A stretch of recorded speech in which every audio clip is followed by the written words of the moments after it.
and it's fascinating, looking at the 4 years at Docker. If I was Yeah. to summarize it, just in my view, and I'd love your thoughts.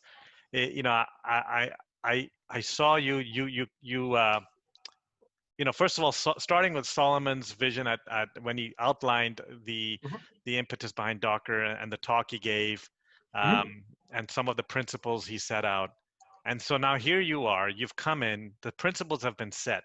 Must be interoperable, portable, Right. and then you come in and you say, okay, you're going to carry this forward. DockerCon in 2014, 500 people, 2015, maybe at Right. 2000, 2016, 17. By the time it's 2070, there's 5,500 people. Right. And Um, 3 times that on the waiting list. So and there's a waiting list. yeah, yeah, yeah. Um, and, uh, and you have all this on your shoulders, Yeah. building a business out of these amazing Sure. principles that Solomon has, and he's still Perfect. working Yeah. on, Yeah. set forth, and you really kind of built that business forward.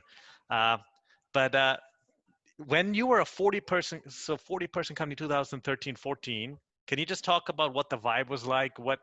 Because you have to be careful as a CEO. It's very sensitive, the open source community, and how did you Right. steward? Right. I mean, and I Be think in our careful. case, it was especially important because we had one of the most vibrant communities out there, right? Something like 90% of the contributors to the project did not work for Docker, right?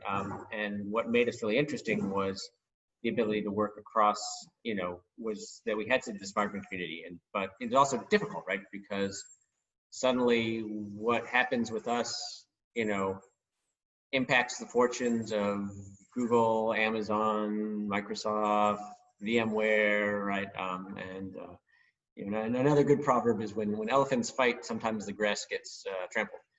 So, how do you Yeah, how do yeah. you how do you create this great, all the normal challenges of growing a startup and